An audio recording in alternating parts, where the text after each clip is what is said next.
हरिओम रामकृष्ण। हरिओम रामकृष्ण। आज सभी भक्तों का हम स्वागत करते हैं रामकृष्ण सेवा समिति मुरादाबाद की ओर से। हम के सामने एक लेक्चर लेके आए हैं, science and spirituality for modern age. इस लेक्चर में हम साइंस और स्पिरिचुअलिटी का कैसे समन्वय हो, इन दोनों के बीच कैसे हम कोलैबोरेशन करें, इसके बारे में हम विस्तार से चर्चा करेंगे। साइंस और स्पिरिचुअलिटी आपस में दोनों को ये समझा जाता है कि ये एंटागोनिस्ट है, ये एक दूसरे के अपोजिट है, ये एक दूसरे का विरोध करते हैं। इनके जो प्रिंसिपल्स हैं, इनके जो सिद्धांत हैं, वो एक दूसरे के बिल्कुल विपरीत है। लेकिन ऐसा है नहीं वास्तव में। ये दोनों चीज़ें एक दूसरे को कॉम्प्लीमेंट करती हैं, एक दूसरे को सपोर्ट करती हैं। साइंस एक तरफ जहाँ हमारी लाइफ को आसान बनाता है, जो नेचुरल रिसोर्सेज हैं उनको हमारे लिए उपयोगी बनाता है, उनकी उपयोगिता बढ़ाता है, उनको यूज़ करता है। स्पिरिचुअलिटी का काम दूसरा है। वह स्पिरिचुअलिटी जो है वो हमारा अल्टीमेट सोर्स ऑफ हैप्पीनेस है। स्पिरिचुअलिटी हमारा जो इंटरनल नेचर है उसको डेवलप करता है, उसको हार्मनी में लाता है with the outside world. Spirituality एक इंटरनल साइंस है, इंटरनल जर्नी है। साइंस दूसरी तरफ बाहर की जो दुनिया है, एक्सटर्नल वर्ल्ड है, वी हैव टू वो एक ज़रिया है उसको स्टडी करने का, और दोनों ही एक दूसरे को सपोर्ट करते हैं। कहते हैं science is a good servant but a bad master. ज्ञान एक अच्छा सेवक है लेकिन एक बुरा मास्टर है। तो ये जो आपका मास्टर वाला शब्द है, उसको चेक और बैलेंस करने के लिए हमारे पास स्पिरिचुअलिटी है, अध्यात्म है। Technology, science gives us speed, but to make it a vector quantity we need spirituality to check balance on the speed of the science and technology. Spirituality science को दिशा दिखाता है, it gives the direction to the science and technology. हम इसको एक छोटे से example से समझते हैं। आज के टाइम आपका नैनो टेक्नोलॉजी का बहुत ही ज़्यादा विस्तार हो चुका है। It has entered into the every perspective of our life, and the most day-to-day use of nanotechnology is in our mobile phone. Almost everything has come into the mobile phone. It is used for internet, it is used for every utility purposes, it is used for making videos also, for listening music on YouTube. The whole world has come into it. We are using it for travel purposes also. We are recharging the phone, we are earning, many people are earning money also on this mobile itself. We can go access through our email accounts also on this mobile only, and everything by connecting simple call, message, WhatsApp. Everyone is on the WhatsApp itself, so it has become a connecting media for all the people. Earlier it was Facebook, also YouTube, Instagram, Threads, Twitter. So there is an unending list for the use of the mobile phone. That is the latest invention, or it makes our life much easier. But on the other hand, these are all the good aspects. But all on the other thing, on the other side, we are using the mobile till late night. Our sleep used to get disturbed. We used to wake up. We used to wake late in the morning. Our sleep is not completed. While work, we are on the mobile phones. Many bureaucrats and politicians are found or caught using the mobile phones, using the videos, watching the videos when they are at work, when they are at meeting, disturbs their alertness of mind. The use of mobile phone and technology excess use used to deprive them of the society. The social nature is indulged. The physical activity of the students, of the small children, is hampered. So many things are there. When we are with the family, all if there are 5 members in the family, when they have their family time, their personal time, they are all using the mobile phones. They are not even communicating with each other. They don't want to talk each other. So that is what is the excess use of the mobile phone.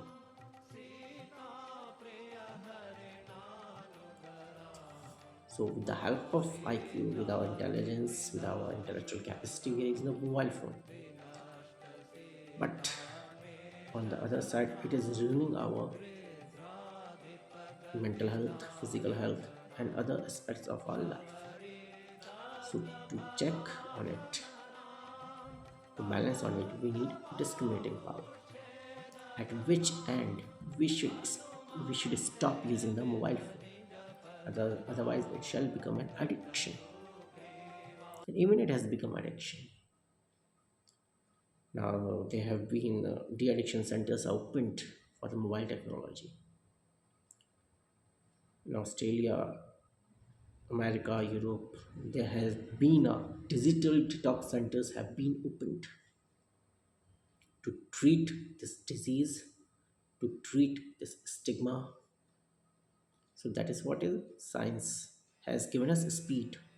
This mobile has given us an enormous opportunity, an enormous we can services ease our life. It has made ease our life, but on the other way, it is destroying. It is also destroying our natural course of life.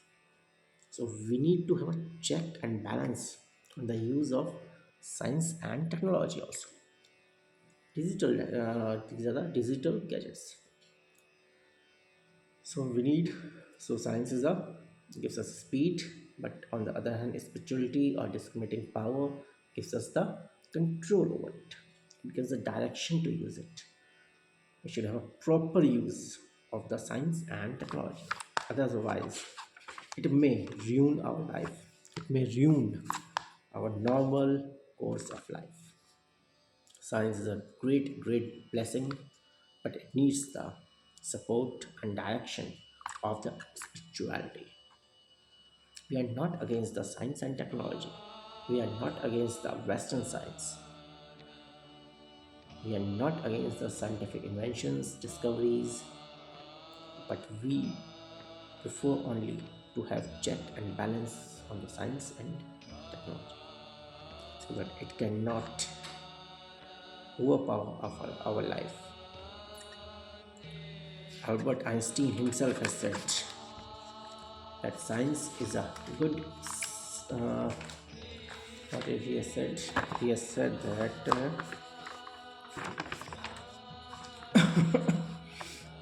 science without religion is lame. Science without religion is lame, and religion without science is blind. Science without religion is lame, and religion without science is blind. So both the things we need to harmonize. We need to make a balance between them.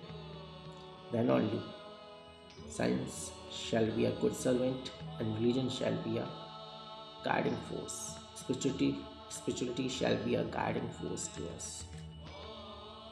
One more example, Albert Einstein explains his talk. He has given the famous equation of energy, that is the conversion when the matter converts into energy. He has given that equation E equals to mc square. But when in 1945, with the use of his this equation, atomic bombs were made, nuclear weapons were made by the America, and they were dropped on Hiroshima and Nagasaki, and lakhs of people were died.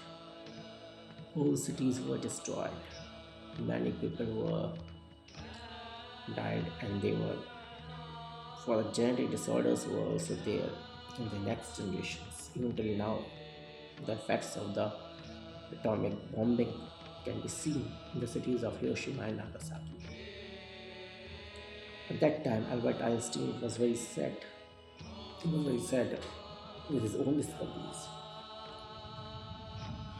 So there is a danger also of the science and technology. Now only we can see we have the arsenal weapons developed. Russia, America, and other nations have a huge um, arsenal of nuclear weapons. They have so much arsenal that they can destroy this earth 40 to 50 times. Think if a mad dictator comes, an autocrat comes, who has lost his mind, who has lost his direction, who has lost his wit, who has lost his willpower, then that man can destroy the human civilization at large. So, to that science and technology, to that scientific advancement, we need to have a check and balance of spirituality.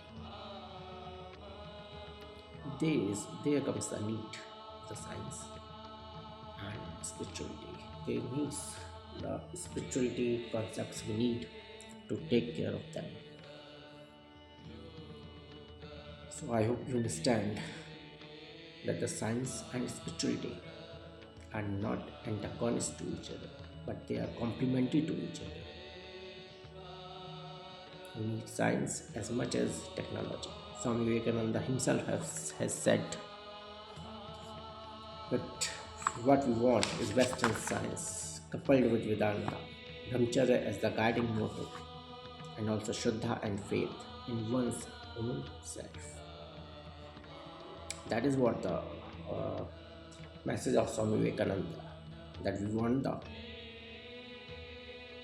best of the East with the best of the West. That was the philosophy of Swami Vivekananda. That the development of the science and technology with the ideas of the Vedanta philosophy. Then only there shall be the harmonious development. When he reached America, America was very developed nation. Science and technology were developing at a fast rate. Industrialization was also at a good peak. It was one of the wealthiest nations at that time. But on the other hand, the American people were also very sad. Their personal life was ruined. The divorce rate was very high. The people were addicted to drug addiction. They were having drugs. They were having luxuries at their footstep. But they themselves made them responsible for the sins they were committing. For the materialistic life they were living, they were completely shattered by the lifestyle they have. So at that time, Swami Vivekananda reached America and he gave direction to the whole American society at large. There he gave them the 4 packages of yogas. That is the basis of the Vivekananda complete works of Swami Vivekananda. That makes the basis of the complete works of Swami Vivekananda. And not only that, or not only at this stage, Swami Vivekananda stopped, but he went further. In 1893, when Swami Vivekananda was moving from India to America and other Japan nations, he was traveling by ship. Then he was traveling on such a ship, Empress of India. You would be surprised that his co-passenger was Jamshed Tataji. During the whole voyage, they were having just discussions on the science and spirituality. Jamshedji Tata was very much influenced by the personality of the Swami Vivekananda, his knowledge, his vision, his temperament, his love for the nation, his love for the masses of the people, masses of India, for the upliftment of the masses of India.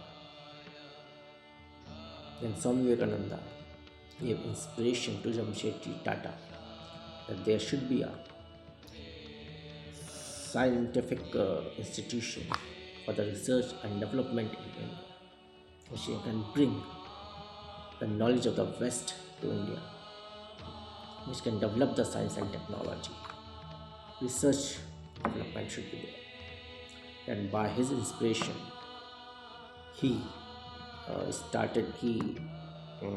got an idea of the Indian Institute of Science, which is the premier institute now. It is located in Bangalore. Then for that purpose, Jamshedji Tata gave the amount of rupees 30 lakh as seed money at that time in 19th century, in the end of the 19th century. Rupees 30 lakh was a big amount, and it was only a one-third amount as a seed money.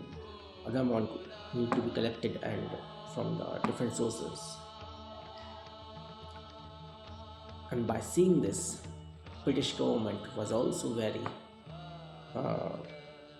active, and it was not in the support of the opening of this institution.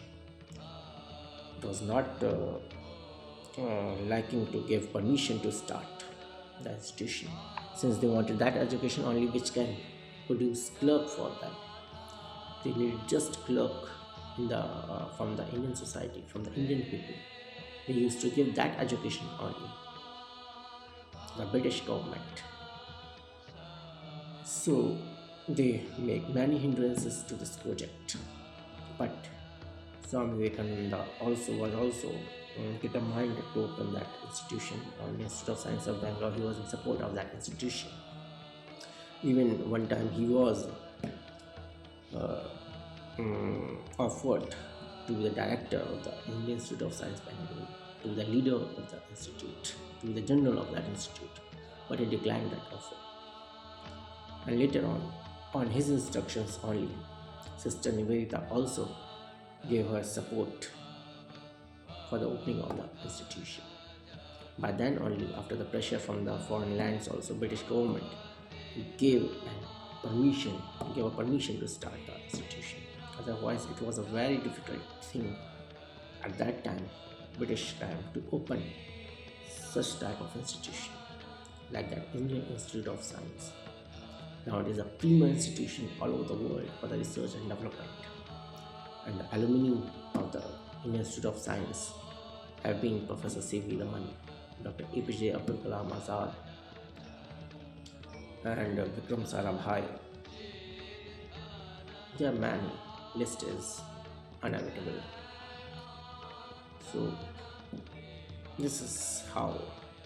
So that what I'm saying is, being a Swami, being a monk, Swami Vivekananda had a vision beyond. He was a learning man from the university. He had the Western education also, and also the traditional sannyasa training from his guru, that is Thakur Ramakrishna Paramhansa.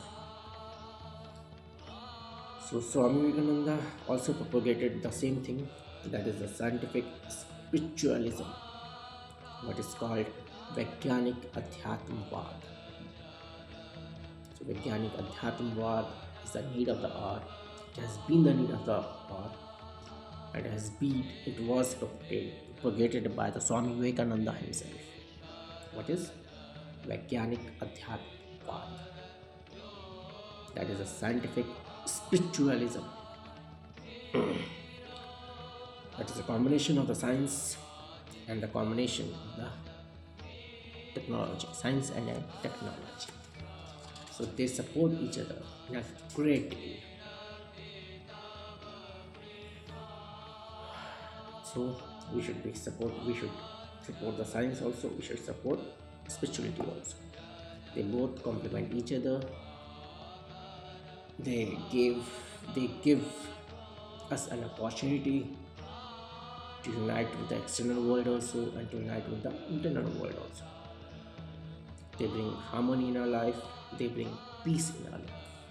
Both are needed, both should be cultivated and explored simultaneously.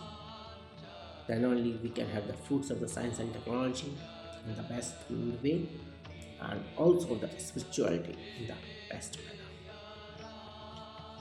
ॐ पूर्णमदः पूर्णमिदं पूर्णात् पूर्णमुदच्यते पूर्णस्य पूर्णमादाय पूर्णमेवावशिष्यते ॐ शांति शांति शांति। जय ठाकुर जय माँ जय स्वामी जी महाराज जी की जय हो।